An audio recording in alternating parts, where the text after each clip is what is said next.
दोस्तों, आज हम लोग इस वीडियो में गरुड़ पुराण के माध्यम से पापियों के यम मार्ग का वर्णन जानेंगे।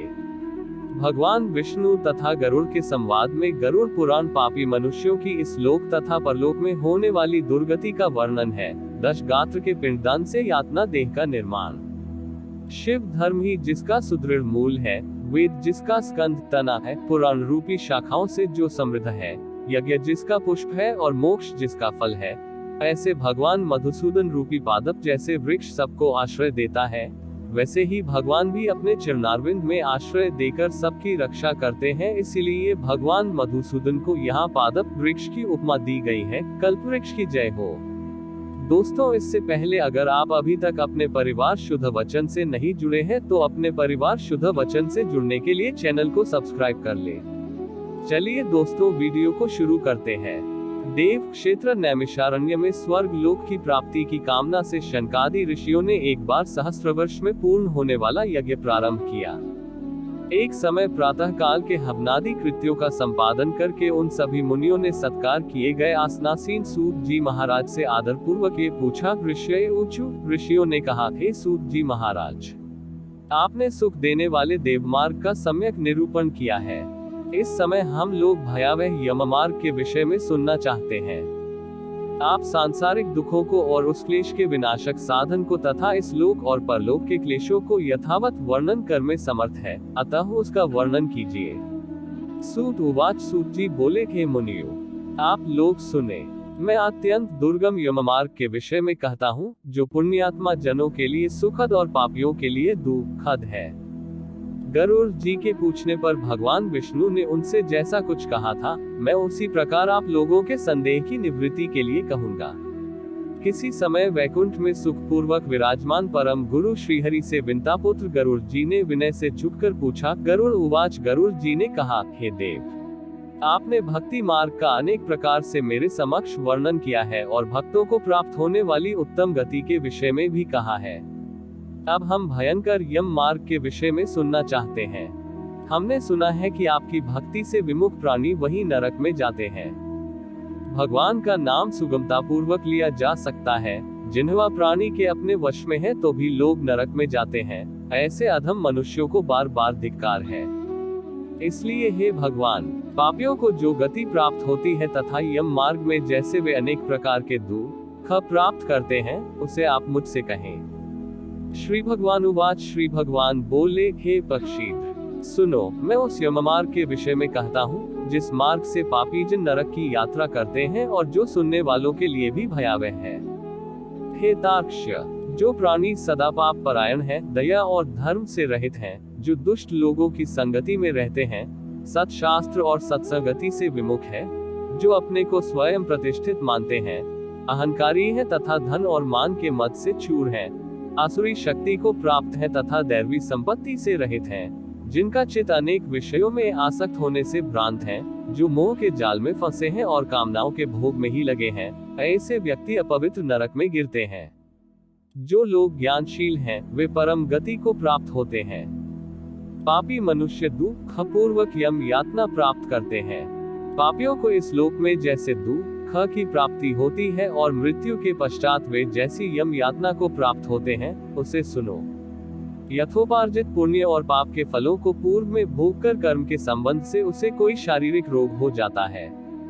आधिक मानसिक रोग और व्याधिक शारीरिक रोग से युक्त तथा जीवन धारण करने की आशा से उत्कंठित उस व्यक्ति की जानकारी के बिना ही सर्प की भांति बलवान काल उसके समीप आ पहुंचता है। उस मृत्यु की संप्राप्ति की स्थिति में भी उसे वैराग्य नहीं होता। उसने जिनका भरण पोषण किया था, उन्हीं के द्वारा उसका भरण पोषण होता है। वृद्धावस्था के कारण विकृत रूप वाला और मरणाभिमुख वह व्यक्ति घर में अवमानना पूर्वक दी हुई वस्तुओं को कुत्ते की भांति खाता हुआ जीवन व्यतीत करता है। वह रोगी हो जाता है, उसे मंदाग्नि हो जाती है और उसका आहार तथा उसकी सभी चेष्टाएं कम हो जाती हैं। प्राण वायु के बाहर निकलते समय आंखें उलट जाती हैं, नाड़ियां कफ से रुक जाती हैं, उसे खांसी और श्वास लेने में प्रयत्न करना पड़ता है तथा कंठ से घुर-घुर से शब्द निकलने लगते हैं। चिंतामग्न स्वजनों से घिरा हुआ तथा सोया हुआ वह व्यक्ति कालपाश के वशीभूत होने के कारण बुलाने पर भी नहीं बोलता। इस प्रकार कुटुंब के भरण पोषण में ही निरंतर लगा रहने वाला अजितेंद्रिय व्यक्ति अंत में रोते बिलखते बंधु बांधवों के बीच उत्कट वेदना से संज्ञा शून्य होकर मर जाता है। हे गरुड़, उस अंतिम क्षण में प्राणी को व्यापक दिव्य दृष्टि प्राप्त हो जाती है, जिससे वह लोक परलोक को एकत्र देखने लगता है। अतः चकित होकर वह कुछ भी नहीं कहना चाहता। यमदूतों के समीप आने पर भी सभी इंद्रियां विकल हो जाती हैं, चेतना जड़ीभूत हो जाती है और प्राण चलायमान हो जाते हैं। आतुर काल में प्राण वायु के अपने स्थान से चल देने पर एक क्षण भी एक कल्प के समान प्रतीत होता है और 100 बिच्छुओं के डंक मारने जैसी पीड़ा होती है, वैसी पीड़ा का उस समय उससे अनुभव होने लगता है। वह मरणासन व्यक्ति फेन उगलने लगता है और उसका मुख लार से भर जाता है।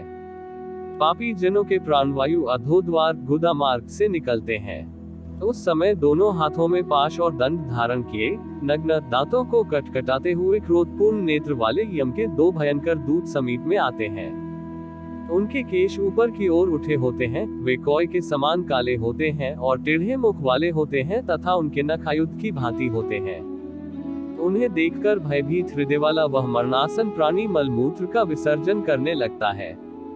अपने 5 भौतिक शरीर से हाय हाय करते हुए निकलता हुआ तथा यमदूतों के द्वारा पकड़ा हुआ वह अंगुष्ठ मात्र प्रमाण का पुरुष अपने घर को देखता हुआ यमदूतों के द्वारा यातना देह से ढककर के गले में बलपूर्वक पाशों से बांधकर सुदूर यममार्ग यातना के लिए उसी प्रकार ले जाया जाता है, जिस प्रकार राजपुरुष दंडनीय अपराधी को ले जाते हैं।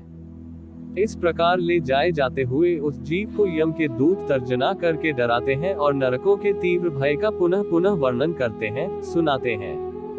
यमदूत कहते हैं, रे दुष्ट, शीघ्र चल, तुम यमलोक जाओगे।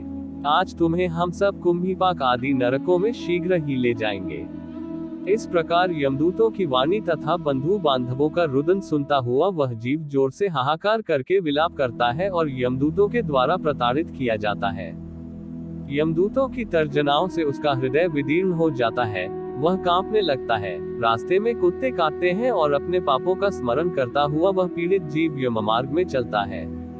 भूख और प्यास से पीड़ित होकर सूर्य, दावाग्नि एवं वायु के झोंकों से संतृप्त होते हुए और यमदूतों के द्वारा पीठ पर कोड़े से पीटे जाते हुए उस जीव को तपी हुई बालुका से पूर्ण तथा विश्राम रहित और जल रहित मार्ग पर असमर्थ होते हुए भी बड़ी कठिनाई से चलना पड़ता है।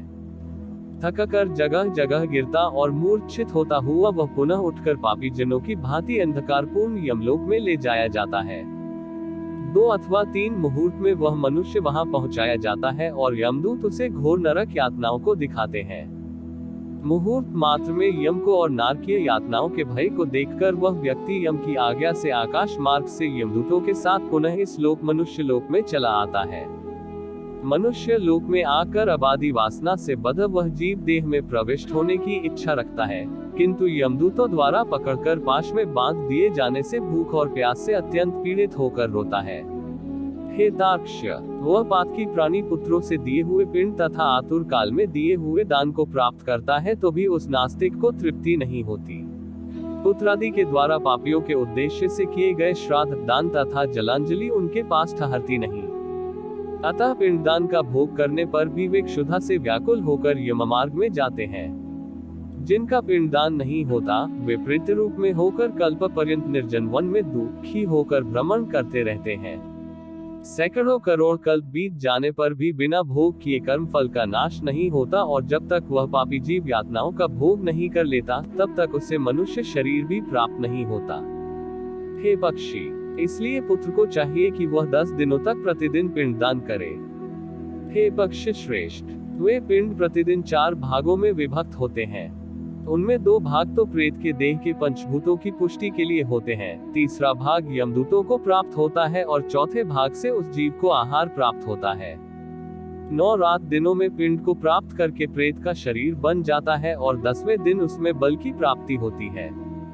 हे खग, मृत व्यक्ति के देह के जल जाने पर पिंड के द्वारा पुनः 1 हाथ लंबा शरीर प्राप्त होता है, जिसके द्वारा वह प्राणी यमलोक के रास्ते में शुभ और अशुभ कर्मों के फल को भोगता है। पहले दिन जो पिंड दिया जाता है उससे उसका सिर बनता है, दूसरे दिन के पिंड से ग्रीवा, गर्दन और स्कंध, कंधे तथा तीसरे पिंड से हृदय बनता है। चौथे पिंड से पृष्ठभाग, पीठ, 5वें से नाभि, 6ठे तथा 7वें पिंड से क्रमशः कटी, कमर और गुह्यांग उत्पन्न होते हैं। 8वें पिंड से उरुक जांघें और 9वें पिंड से जानु घुटने तथा पैर बनते हैं। इस प्रकार 9 पिंडों से देह को प्राप्त करके 10वें पिंड से उसकी क्षुधा और तृषा, भूख प्यास ये दोनों जागृत होती हैं। इस पिंडित शरीर को प्राप्त करके भूख और प्यास से पीड़ित जीव 11वें तथा 12वें 2 दिन भोजन करता है। 13वें दिन यमदूतों के द्वारा बंदर की तरह बंधा हुआ वह प्राणी अकेला उस यम मार्ग में जाता है। हे खग, मार्ग में मिलने वाली वैतरणी को छोड़कर यमलोक के मार्ग की दूरी का प्रमाण 86,000 योजन है। वह प्रेत प्रतिदिन रात दिन में 247 योजन चलता है। मार्ग में आए हुए इन 16 पुरों नगर को पार करके पातकी व्यक्ति धर्मराज के भवन में जाता है।